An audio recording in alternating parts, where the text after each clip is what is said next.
Hi, I'm Matthias, and this is my empty hands. That's because today's episode covers a handful of extremely rare prototype pistols, which would ultimately define the most famous service automatic of all time. While I don't have them here, I did get a chance to work with the most important of the bunch, the Colt model of 1909. So let's get a look at one of those as it was in our lightbox. With an overall length of 8.1 inches and weighing in just shy of 2.3 pounds, this little guy is actually really close to the final 1911, despite some of its ergonomic differences. As a matter of fact, it still uses a detachable box magazine fitting 7 rounds single stack of course, 45 ACP. Before we get into the meat of today's episode, I will say that there is a lot of thanks to go around. First and foremost to our patrons who actually fund the show, giving us the ability to keep at it day after day. For this episode in particular, I also have to thank our friends at Lock, Stock, and Barrel, purveyors of fine collectibles. They were kind enough to reach out and connect us with a generous collector and host us during our visit to the West Coast. We actually have an audio-only podcast available discussing what it's like to run their business. I found the conversation absolutely fascinating and informative. Heck, we found that most of their own customers don't even know that they will pick up the consignments, so please give them a visit and pass along our thanks. And of course, our regular show sponsor is our absolute favorite gun oil.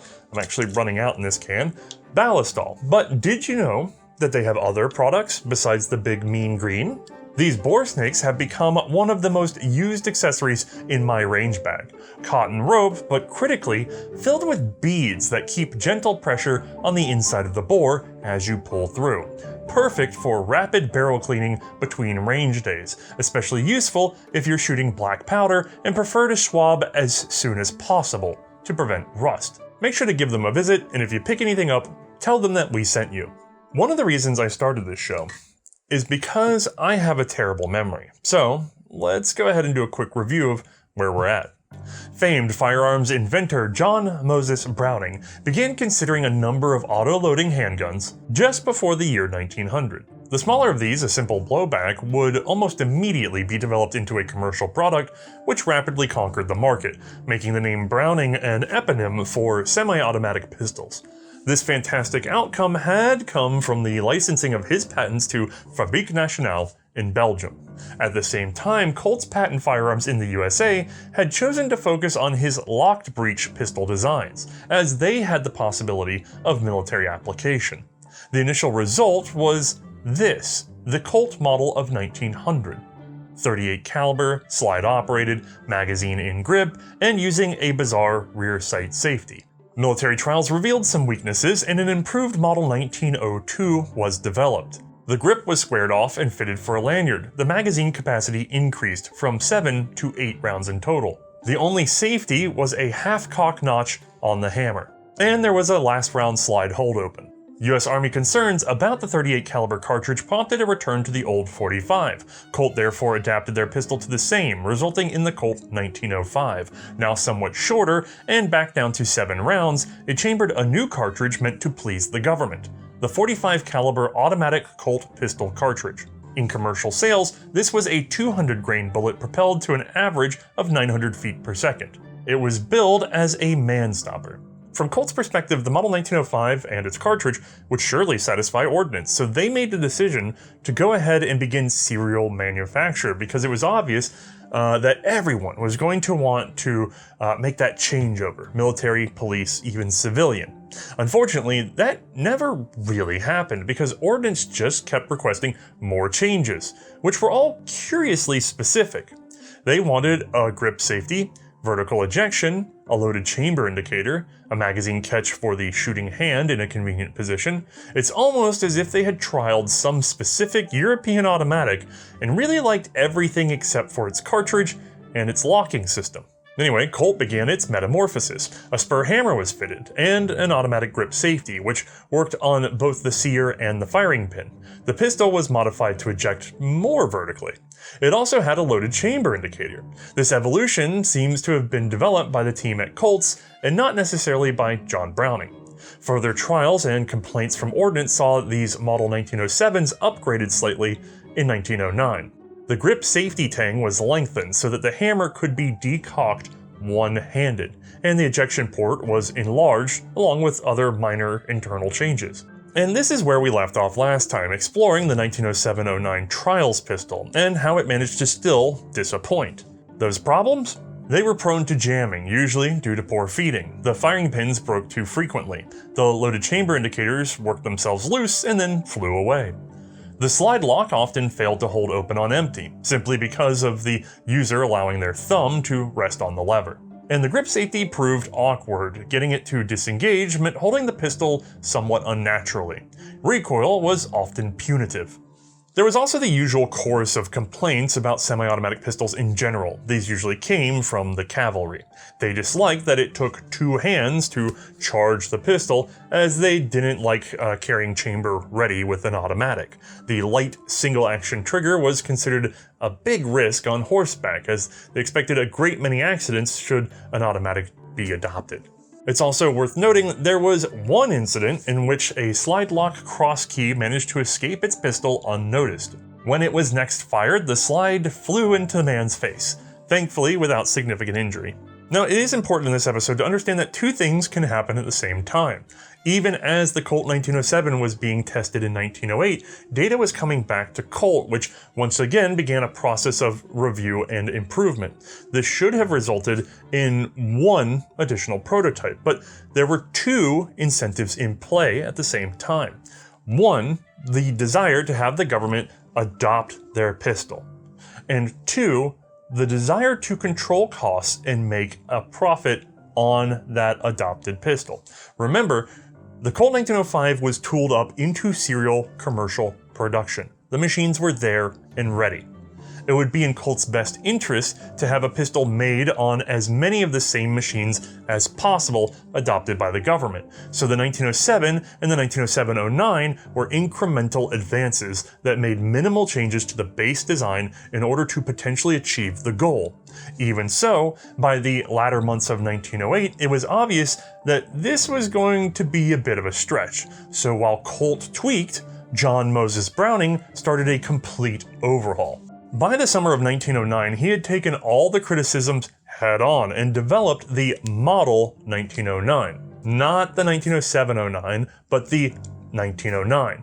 I'm sorry this is so confusing, but as you can see, they are clearly different. This is despite the fact that at some level they ran in concurrent trials. Now, there are a lot of little features that I can list to distinguish the new 1909 from the old 1907 series, but in my mind, the core Browning innovation was the development of the truly tilting barrel. Ever since the 1900s, Colt automatics had been using the twin swinging link system, a parallel ruler style of locking barrel. Here the barrel locks to the slide and therefore the breech, thanks to lugs on top of the barrel, mating with grooves in the ceiling of the slide. The barrel rises into and falls out of lock thanks to two links, one forward and one rearward. The links, however, took a severe beating under recoil, especially that of 45 ACP. Starting with the 1905, there had been attempts to beef things up by having the locking lugs wrapped all the way around the barrel impact the pistol's frame first. That same pistol had attempted to clean up feeding issues by having the entire feed ramp milled into the back of the barrel under the chamber. Apparently, this had not been ideal. In his new concept, Browning used a single large link, the thick root of which can aid in halting the motion of the barrel. In this design, the barrel does actually tip. It doesn't remain parallel. From that core concept, other changes naturally flow. Essentially, this allows Browning to roll in a number of his previous ideas from a separate lineage of pistols.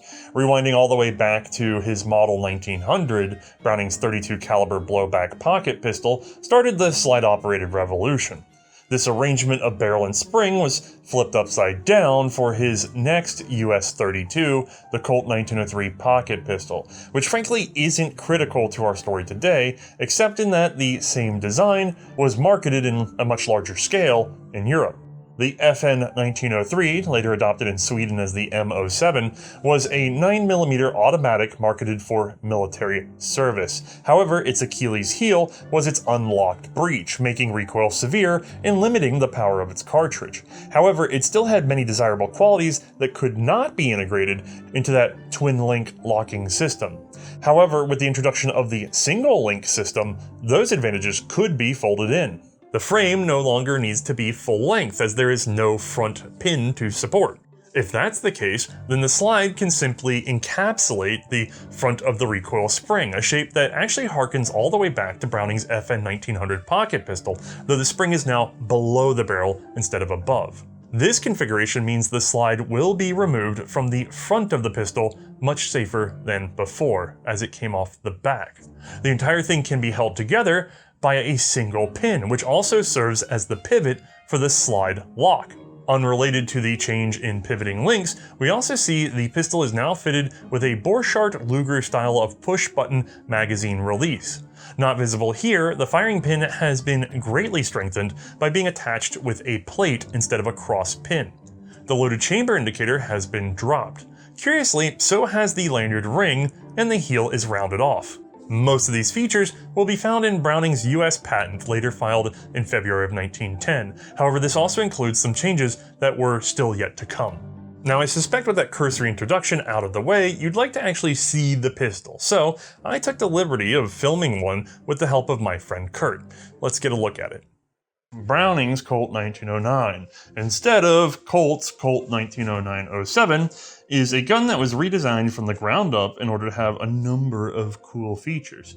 So, if we compare it directly to the 07-09 for just a moment, you can tell that scale-wise, we're really not off. These are similar enough guns, and yet, there's some wild stuff happening, just in terms of the slide. Notice, full, consistent, even.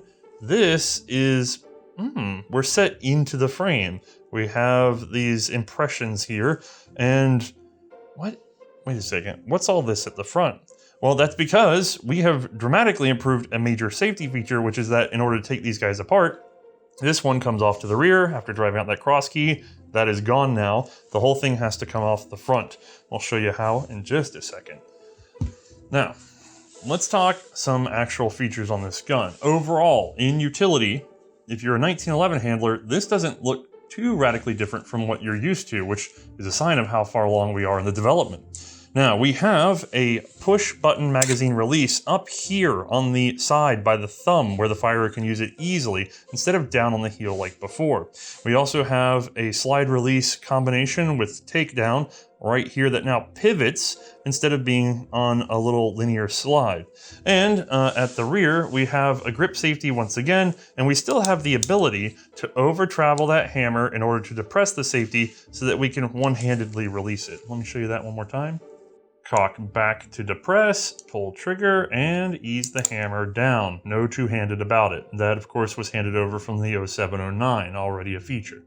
Looking at the back of the pistol, we also now have a dovetailed mainspring housing. There is a coil spring set down in here, just like you'd find on the later 1911, and then here, of course, is our grip safety set up on a pivot. On the other side of the pistol, we have a long external extractor and this very unique plate, which you may have seen the pinhole for on the other side. This plate is helping to retain all these cross pins that are holding together the assembly in there. So if we flip that back over, for takedown purposes, there's a hole in the grip and the other side of the pin that is held in by this plate. I don't believe we're going to go that far in disassembly, but you get the idea. The front of the pistol is critically important in terms of evolution because we have a push button cap for our recoil spring, which will allow us to turn this bushing in order to take the gun apart. Note that this is radically different from the prior takedown method in which we push the button in order to release the cross key. This is a lot more efficient and a lot safer because the slide must come off the front of the gun. With the magazine in place, the pistol will lock open on empty. That's accomplished by this little lever right here. If we drop the lever, the gun will go right into battery, ready to fire. Let's take a closer look at that though. Still activated by the follower like the previous gun, this one pivots instead of going in a linear sliding fashion. The pivot actually turned out to be more reliable. Now it's hinged here, and you can see the pin for that here on the other side of the frame. And again, pushed by the follower in order to rise whenever a notch presents itself in the slide. Not that notch though, that one's not doing much. This one, this big boy right there with the square shoulder. Once we're in place, you can see that we have a slight detent to the lock open. See that guy right there? Let me see if I can get that at an angle where you guys can pick it up. There is a plunger and spring and cross pin all inside the lever itself, working against this post in the frame. This is obviously going to change in the not too distant future, but we can certainly see the origin of how this was supposed to work. Now, the other thing that this guy does is he works on a takedown position, which is right there. We're gonna see that in just a second. And just so you guys can see that plate a little bit more clearly, there we go. We're retaining all the way back at the grip safety pivot point. There's probably a pin for the hammer sitting in here, and then we have our sear and disconnect pin. This whole thing can pivot once the slide is off. To go any further on this pistol, let's take it apart. So we'll release the magazine, get that out of our way, take a look at the front. To get this apart, we're gonna push down on our plunger and rotate this collar out of our way. And let her out. I'm sorry my thumbs are covering a lot, but I'm trying not to wipe out my camera lens as we pull this free. Now, inside is a guide rod for the spring. It's a little snug, so I'm having to lift off of that guide rod. There we go, and she dropped down in there. And then I can rotate this back the other way and pull her free of the firearm. There's our bushing. From here, I just need to cock this hammer just to lower some of that spring tension and start this slide back. And you notice how it's paused for a second and then I had to kind of try again? It's because there's still a guide rod floated in there, so it may or may not try to get in our way. What we're going for is to align this little notch with the back end of what is the combination slide lock and takedown lever. And then from the other side, I'm gonna push on this pin right here in order to raise that out of the firearm. Now, a lot of people like to talk about the quote-unquote idiot mark on the 1911, and as you can see, this gun, certainly in trials, somebody did play around with it, but actually, without what will later be on the 1911, this is a fairly painless process by comparison. We'll just lift that right out, and then we'll run our slide off the front of the firearm, and there is our guide rod that was hiding in there, and much like you familiar with the 1911, we just fold up our link, lift this just a little bit out of lock. If I can do that on camera without going crazy. There we go. And we'll push this through the front. Now this is an incredibly tight fit, so much so that I didn't know that it could be drawn out at first, but there we go. Let's get a better look at all this. And there is our pistol disassembled. The frame, the magazine, the slide, the barrel. We've got a barrel collar, which you could, in theory, leave in the slide. We have a recoil spring that is fixed into a cap, very short cap if you're familiar with the 1911. And then we have a guide rod, which, well, we'll see that in better detail in a second. And of course, our combination takedown and stop. This should be eminently familiar to those of you who know where this series is going. But let's go ahead and get closer looks at some of these parts because I know you're really curious about the details. There is the plunger for our takedown lever, just in case you were curious. Here is the recoil spring guide, which is sort of floated in there and very, very round, just a circle, which actually causes it to bind up in the corners fairly often, as I've taken this pistol apart about 3 times getting ready to film this bit. This was the biggest pain in the keister. And this is technically a spring plunger off of the recoil spring, and it sticks out the front of our frame. It's checkered for us to be able to handle it easier while trying to not hit ourselves in the eye. It's a very short cap by comparison to what would come later, and of course the recoil spring looks just like you'd expect it to. I almost forgot to film this bushing because it's so similar to the 1911, I kind of take it for granted, but sitting in the front of the slide, it's set up to retain, using this little guy, that plunger we saw before, and it's lugged, where are we at? Right there. It's lugged in order to ride inside the slide and not go flying out the front until you intend for it to do so. The slide would also move forward into the future with, boy, we've got this recess section for being able to fit inside the frame. We have, these lines look really familiar, don't they, folks? As we go back, it gets a little bit weirder because we have a right-hand slightly improved extractor from before and near vertical ejection port. If we flip her over, we of course have our locking lugs set down in the bottom and the usual setup here, although at the back something interesting is going on. At the rear, the firing pin is being held in by a vertical block. It just slides up and down. I don't have the tools with me and I don't want to go that far into the gun anyway, but if I were to depress that firing pin and then push this block down, everything would be free to come out the rear. This is a very handy setup. It also greatly strengthens the firing pin itself, which no longer needs to be notched for a horizontal crosspin. Those cross pins also had a chance of deforming or working loose, so this was an all-around better system. The barrel uses a singular swinging link and has two locking lugs that are milled all the way around. This is coming from the old 1905 pattern of allowing these to hit down inside the frame. However, this particular shape would lead to some cracking, and we're going to see some improvement soon. Looking down on the frame, it's just what you'd expect it to be. Same as before-ish, although we've made some allowances for fitting the nested slide. Now at the rear we have our out of battery safety / disconnect. More on that in, well, maybe a future animation. And right here, this fence, which is a little hard to see, is our ejector. From this side, we can see the ejector is actually fairly soft. This would prove to be something of an issue, albeit a minor one. Now, normally we don't do reassemblies on this show, but I wanted to make sure you guys got to see just a couple of features. This should be pretty familiar with to anybody with a 1911, but let's see where this gets a little different. So we'll get that guy in there, get him aligned, and jiggle that guide. There, our link's aligned, and our slide needs to keep going back.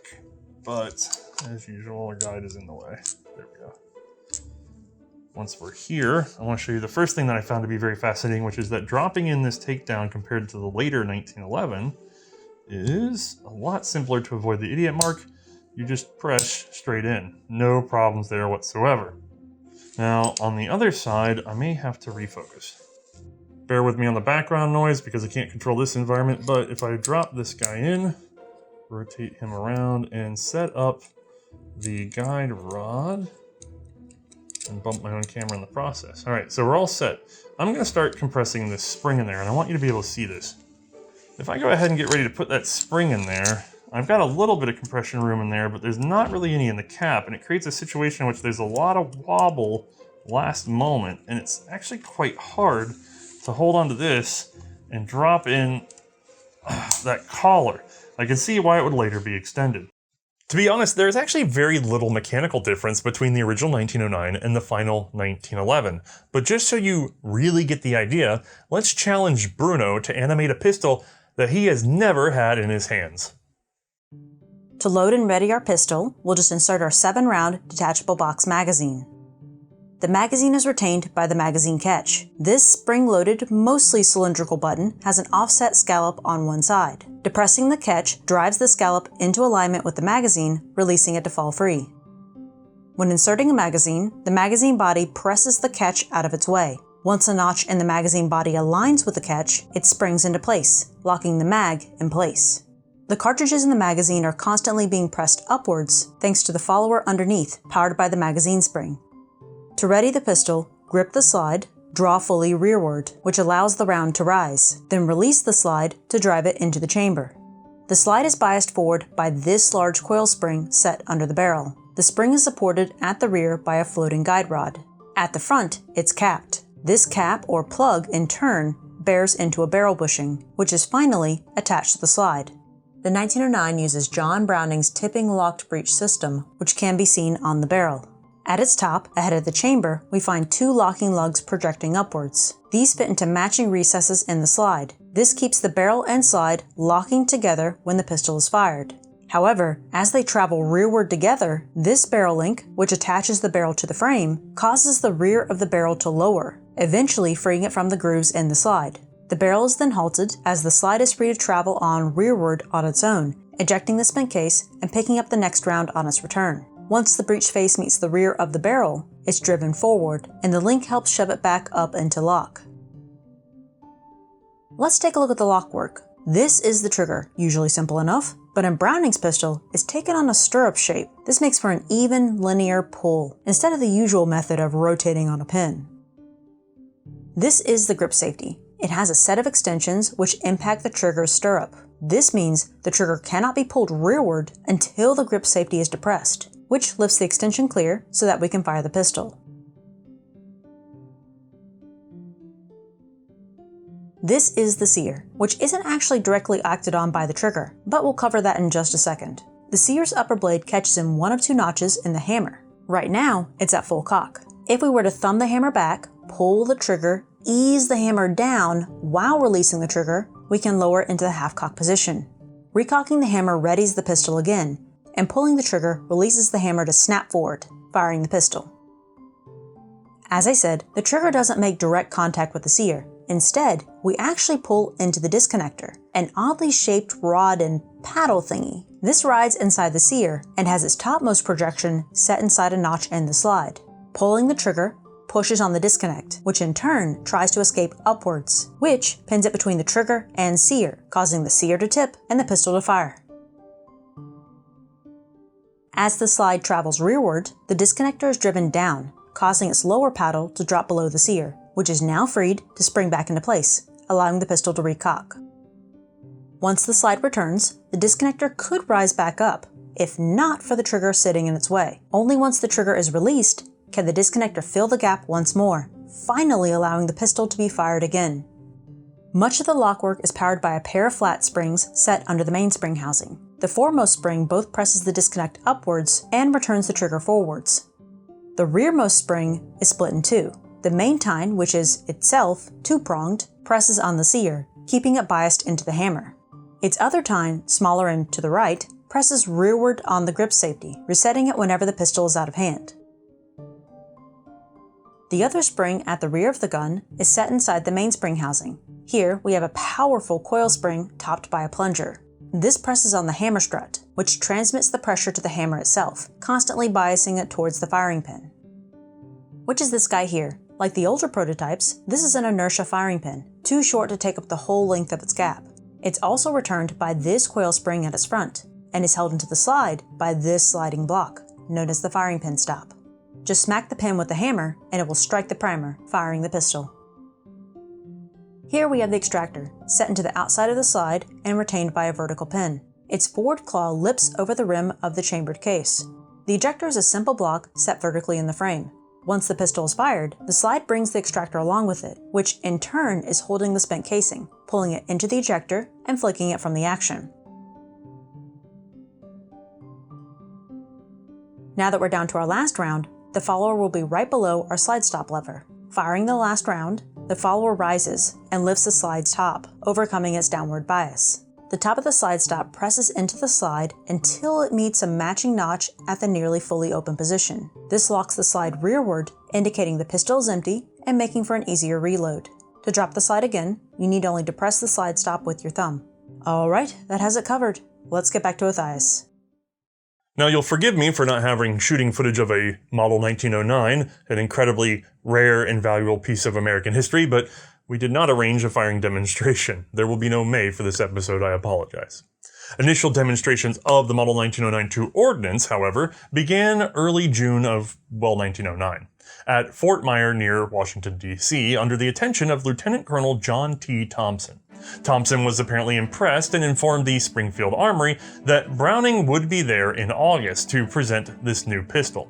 A board of officers was appointed to evaluate the new Model 1909 along the same tests as those done on various pistols back in 1907. This includes timed disassembly and reassembly, basic functioning, muzzle velocity, accuracy, rapidity, resistance against sand and rust, reduced or overpowered cartridges, sabotaged primers, and of course, an endurance test. It performed rather remarkably and generated a lot of positive interest. The official report in September of 1909 was actually rather glowing. Disassembly was greatly improved and required no tools for field service. The heavier slide was actually considered an advantage, as this and other features helped reduce perceived recoil. The firing pin was much stronger, feeding was more reliable, ejection was satisfactorily vertical. Magazine ejection was now one-handed. The pistol ran without failures or jams of any sort, but the one negative note is that the feed lips of the magazine had deformed. It was recommended that they be tempered differently. Now this first pistol was a one-off, handmade demonstration piece, but with this encouragement, Colt would go on to make 23 Model 1909 pistols in total. The only notable difference from the first was that the extractor was widened up just a bit. Technically, the written name in Colt's books was 45 Auto New Model Government. That doesn't really roll off the tongue though. Further testing was undertaken in February of 1910, again at Fort Myer outside of DC. On the first day, 1,000 rounds were fired. These were the militarized version of 45 ACP, using a 230 grain projectile moving at 800 feet per second. We've covered the evolution of this cartridge in our previous episodes. There were no problems whatsoever. 5 days later, during another demonstration, the pistol finally failed on the 467th round. Dismantling revealed a sliver of the half-cock notch had chipped off the hammer and lodged in the lockwork. This was removed and the jagged section smoothed over with a file. Firing continued without issue, consuming 988 rounds in total. 2 days later, another 821 rounds were fired without incident. That's 2,809 rounds from a single trials pistol with only one failure, which Colt was confident could be fixed by sourcing different steel and paying more attention to the heat treatment. While these tests were in process, Colt contacted the Secretary of War, Jacob Dickinson, who gave his permission to demonstrate the new automatic pistol to a series of service boards. These were the Springfield Armory, Rock Island Arsenal, School of Musketry, Infantry Board, Field Artillery Board, and the Cavalry Board. Each was to examine and report on the serviceability of the Colt 1909. Each board was granted 2,000 rounds from the Frankfurt Arsenal. The pistols were provided by their accompanying representatives from Colt's Patent Firearms. These tests were carried out during the month of March and a little into April of 1910. Springfield's testing was begun with Colt's president, James J. Peard. 788 rounds were fired without difficulties. The Springfield board judged that this was the most satisfactory semi-automatic pistol to have ever been tested by the department. Rock Island Arsenal's representatives were Frank Nichols and Eugene Reising, who brought 6 pistols along with them to Illinois. In firing tests, there was only one failure, a stovepipe from a poorly ejected case. They also made note that while most casings cleared the shooter himself, landing an estimated 9 feet to the rear, some would hit the wide-brimmed hat directly. At least one bystander was also hit in the face with a casing. In their opinion, the pistol had merits over the revolver. They liked the rapid loading and considered it acceptable with minor tweaks. Pistols number 1 and number 10 were presented at the School of Musketry in California by John Browning himself. Overall, number 1 fired 1,527 rounds and number 10 fired 1,676 rounds. Overall, both functioned perfectly, except number 1 had 2 misfires and 5 failures to eject empty cases. The only difference between the two of them? The use of a slightly different shape of ejector, so that pattern was of course abandoned. The school's testing also included a 100-yard shooting course at Gallup on horseback, where the pistols performed quite well. Overall, their impression was that the arm was powerful, accurate, reliable, and suitably simple. With minor changes, it should be good for service. Nichols and Reising went on to Fort Leavenworth, Kansas, where they met with the Infantry Board, whose report was somewhat mixed. The pistol was accurate and reliable, but they had fears of issuing it in volume due to accidents from inexperienced or frankly unintelligent soldiers. They would prefer to pass on the question of whether or not it should be adopted until a field trial could be arranged with significant numbers. A quick trip over to Fort Riley, still in Kansas, allowed Nichols and Reising to meet with both the Field Artillery and Cavalry boards. The former was extremely pleased, calling the 1909 the best automatic known to its members. They greatly preferred the .45 caliber cartridge to the current .38. Artillery was also fairly quick to point out that their needs were rather unique. Artillerymen relied on their pistols as a weapon of defense when unexpectedly set upon by cavalry or other flanking forces. The ability to quickly reload magazines added greatly to the pistol's perceived value in such an emergency. So yes, they were very interested. And finally, the Cavalry Board, who had consistently opposed the automatic pistol as a concept. They were much happier with the service revolver. Back in December of 1908, they had gotten their way with the interim adoption of the Colt New Service model of 1909, a triple-action .45 long Colt with a swing-out cylinder. In testing, the cavalry's pistols suffered 0 mechanical failures, but the design as a whole was still offensive. Their report largely focused on how poorly the automatic pistol integrated into the mounted service. Once more, they didn't like having to use 2 hands to ready the pistol. They felt the noise of readying the slide would be likely to excite the horse. Filling the magazines with loose rounds on horseback would be near impossible, so they would have to be preloaded. I don't know why anybody thought you wouldn't.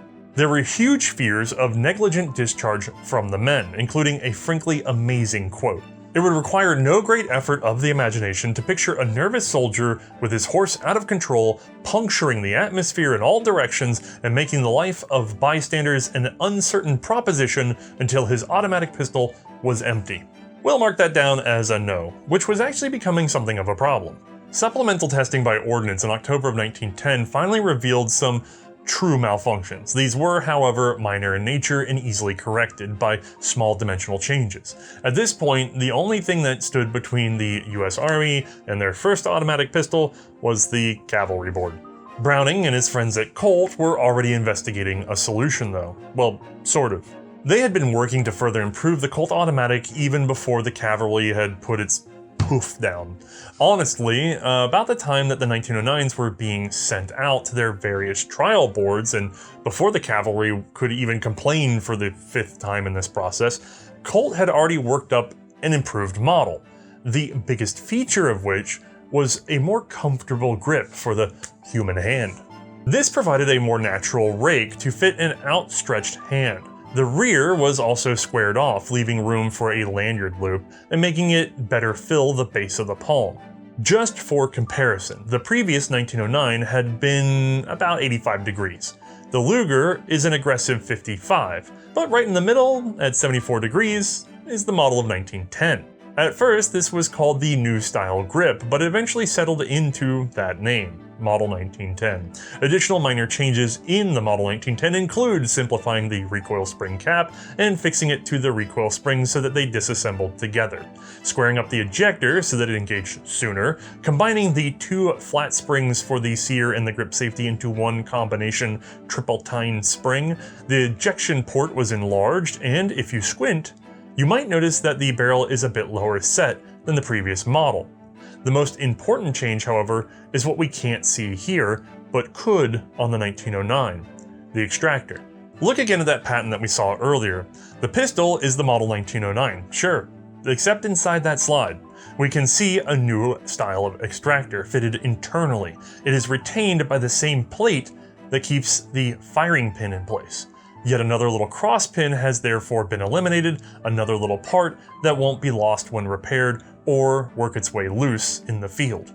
Now, unfortunately, I do not have a Model 1910 here today. They are rare beyond rare. It's believed that only 8 or 9 were produced, and like the Colt 1907-09, some of them would be upgraded later as part of, well, prototyping. We'll get there in a moment though. Once more, John Browning would demonstrate the first of these new pistols to Lieutenant Colonel John T. Thompson, back in February of 1910. And if you're paying attention to the dates, that's a little wild. The slant grip 1910 was already being viewed by Ordnance before the 1909s were sent out to the various boards. That might seem crazy to have your better design here but rely on the older one, but don't forget, Colt wanted to keep the pressure up. The 1909 was a known working design ready to be demonstrated with a large volume of fire, and as it turns out, the 1910 was not. During its first showing, a number of defects actually turned up. Plenty of failures to eject, and when that was resolved, it experienced frequent jamming afterwards. Browning ended up withdrawing it from consideration so that it could be further improved. The problems were thankfully minor, reshaping the extractor a bit, raising up the ejector, and overhauling the magazines with particular attention to the feed lips. This all managed to straighten things out in, frankly, just a couple days. A subsequent test was carried out again at Fort Myer and still in February of 1910. 1,000 rounds of ammunition were discharged. There was 1 misfire, which was likely due to the ammunition. And there was also one recurring problem. The recoil spring plunger, that cap at the end of the recoil spring at the front of the gun, kept bulging out and needed to be squeezed and repaired back into shape until it eventually failed. However, what remained of the cap was still enough to keep the spring in place and the gun firing. Additional testing meant that the first 1910 fired some 2,179 rounds. And the results? Well, Ordnance loved the grip angle, and they loved that it was squared off.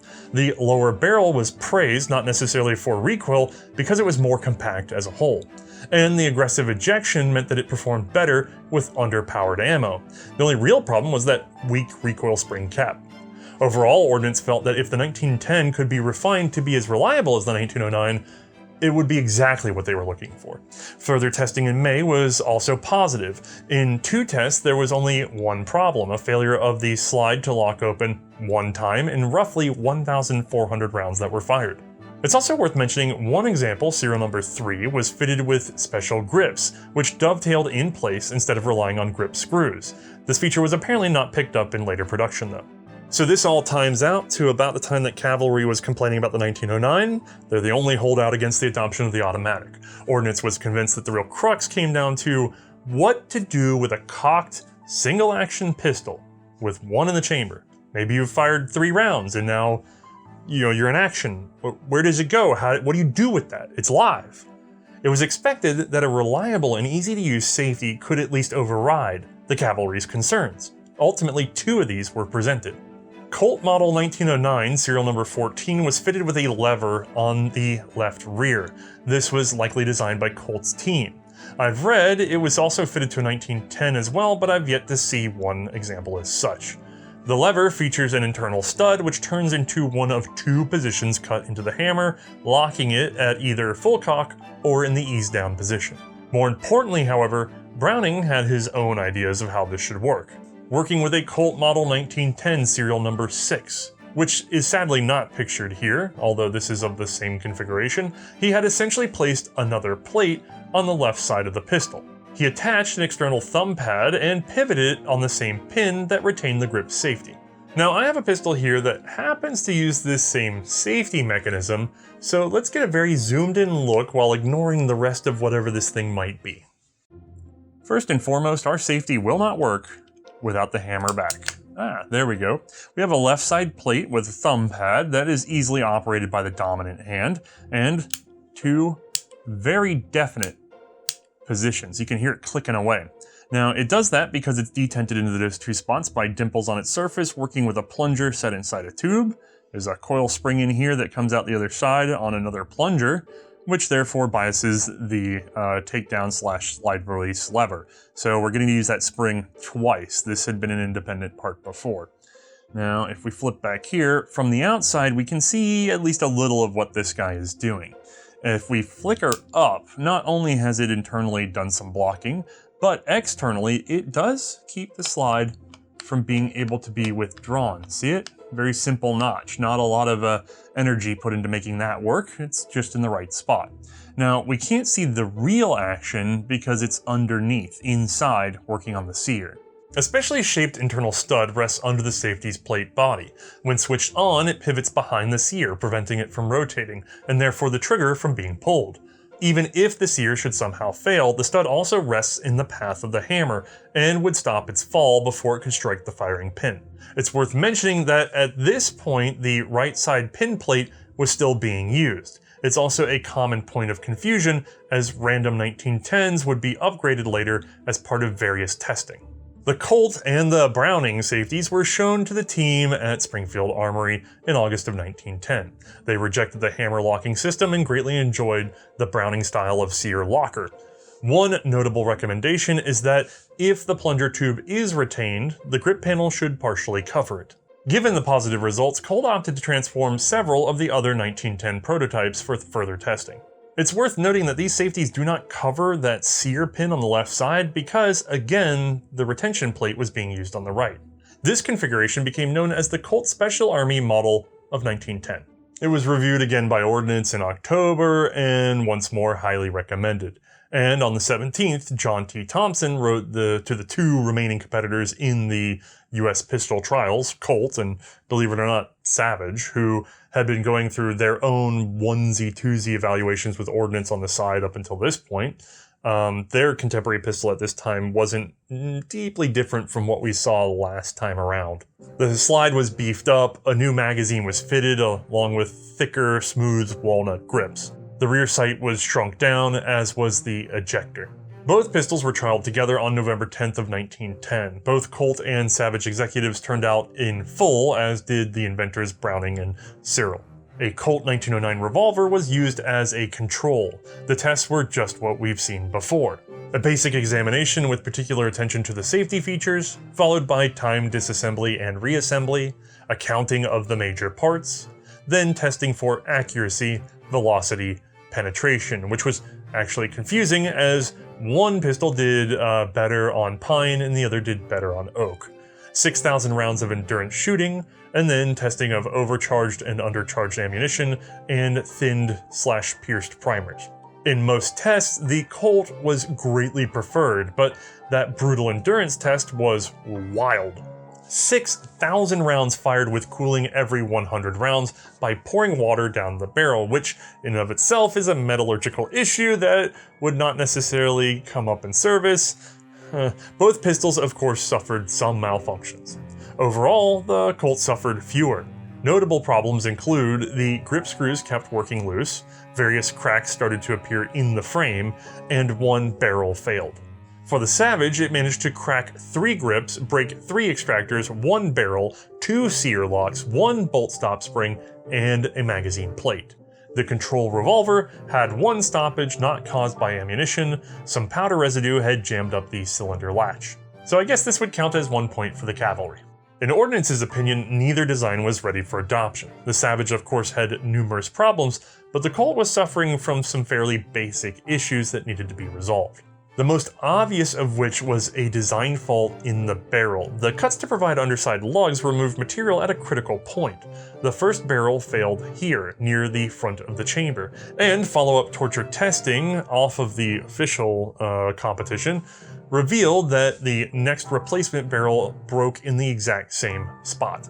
The Colt frame had been cut away a little bit too much under the grips. While this saved weight, it apparently reduced longevity. The stock screws, the ones holding on the plates, needed to be better designed to prevent their loosening over time. Again, the magazine was criticized as the feed lips were spreading, and the follower apparently left something to be desired. Colt had to go back to work, as obviously did Savage. Ordnance decided that they would all meet again in March of 1911. Both companies in turn decided to yell at Ordnance. There were 2 problems. One, the high-pressure ammo tests had been conducted by securing the pistols in a rigid support, not a recoiling support. This meant unnatural, severe pressure on a handgun, which was meant to be held by a hand. The other was the method of cooling by pouring water down the barrels after each 100 rounds. This rapid cooling was again abnormal and particularly harsh on the pistols. Both complaints would be heard, resulting in softer rests and air cooling of the pistols between their 100 rounds. Revisiting their Army Special of 1910, Colt made several targeted improvements. As the barrel was the most offensive component, it was overhauled. The depth of the grooves between the lugs was reduced, and the underside of the locking rings eliminated altogether. The left side grip was extended over the plunger tube as had been recommended earlier, and the escutcheons for the screws eliminated. The screws alone were given broader heads. The slide lock is now simplified as it no longer needed its own internal plunger, nor the drill hole for the same. Under the grips, the frame openings were made smaller, which actually helped in another interesting way. The pin retention plate could now be deleted in a tricky maneuver with the use of the safety itself. It's a bit hard to visualize, so again, I'll show you what I mean with a frankly similar firearm that uses the same system. Where the safety's positioned now, and I've already pre-lifted a little bit because there's a bit of a dark art to shimmying it, and I cover the whole camera when I do. But where it's positioned now when it's flush with the gun, it covers 2 additional pins, we can see them on the other side, that are shaped such that they can't escape to the right. They could escape to the left if not for the safety, and then this pin is the safeties. You can see it's backed out a little bit. It serves as the access point for our grip safety. So, if we lift our manual safety out, we'll see how this works. There's a hole in the frame, and this part I love. This is our little perfectly shaped lug for operating our safety and blocking the sear. And at its root, we can see a groove. You guys see that little groove down right in there? That fingernail down in there? That guy? That groove mates right up with this edge of our frame. That means the frame is retaining the safety based on its rotation point. A rotation point it doesn't hit naturally because it's biased into those two positions, but if you unnaturally bias it and jimmy it, you can get her apart. In that regard, you can now free these two other pins. This eliminates a lot. It eliminates our old plate on the other side. It eliminates all the needs to sort of cross pin these pins, to cross pin the safety, to add screws, whatever you might want to do to retain them. This thing is held in place by a notch and the frame. I love it. It's absolutely brilliant. This arrangement was later patented, though it was filed much later in 1913. Maximizing Colt's coverage, interestingly, this came so late that the patent date wouldn't appear on early model 1911 pistols. There were of course still other changes. The recoil spring was screwed into its cap and tightened up on the other side to fit more snugly over the guide rod. This made it very much one-directional. The magazine follower and spring were retempered, and a raised pip was put on the follower's top. This helped guide the last round into the chamber. The resulting pistol would come to be called the Colt Special Army model of 1911. 6 would be completed before the trials in March, and another 3 assembled thereafter. Savage's entry was also upgraded, a longer grip safety, integral front sight, new cocking lever, another new magazine, this time single stack, checkered grips, and a left side slide release were fitted. The final showdown kicked off on March 15th of 1911. The boards, representatives, and even the tests, minus the aforementioned corrections, were all the same. How did they compare this time? Weight was about the same. Both pistols had manual and automatic safeties in comfortable positions. The Savage had fewer components and could be fully disassembled with just a screwdriver. Colt required a combination screwdriver and a drift punch. However, the Savage took nearly twice as long to reassemble. The Colt was more accurate, but the Savage had an 8th round. Both handled pierced primers. Both pistols did well with under-pressured rounds, but the Savage broke a sear on the 4th overpressure cartridge. Shooters noted the shock of perceived recoil was severely worse from the Savage. Then there was the endurance test. Once again, 6,000 rounds were fired with breaks for air cooling every 100. Firing was not resumed until the slide could be handled by a bare hand without discomfort. They were then re-oiled and put to work again. The Savage did very well, suffering only 5 misfires and 6 jams and 8 breakages. There was a streak of misfires that I'm frankly not counting, due to the fact that it was from a singular broken breech plug. The Colt, well, 1 magazine was dropped out due to operator error. There were no other failures. Though on review, there was some minor deforming of the bolt stop where it was struck by the magazine follower. The winner was obvious. The Colt was more reliable, more accurate, and easier to replace parts on. It was, for an automatic of the era, frankly astounding in its endurance. The board was finally convinced the Colt pistol should be adopted for foot and mounted troops in military service. On March 28th, Chief of Ordnance Crozier endorsed the decision. On March 29th, the Secretary of War approved the adoption of the Colt model of 1911. The official designation, automatic pistol caliber .45, model of 1911. Over a decade of effort had finally resulted in the United States' first automatic pistol. But of course, there will be more adjustments before the real story begins. Unfortunately, we'll have to handle all of that next time. Since we shot no pistol, we won't be hearing from May, but I do want to put out, again, extra thanks to the team over at Lock, Stock, and Barrel once more. And especially our friend K.W. Keller for loaning us the use of his precious Model 1909, and also helping us correct that animation some more, along with helping us put together a lovely catalog of 1911 images that we'll be using over the next couple episodes. Also, once more, I would like to thank my friend Sven from Manticore Arms for carrying this developmental series all the way through the 1907-09. Sincerely, it couldn't have been done without these people, and others who frankly haven't appeared just yet because there's more to come. Indeed, this is a village. Thanks for supporting this idiot. Alright, with all that said, you guys come and check us out next time.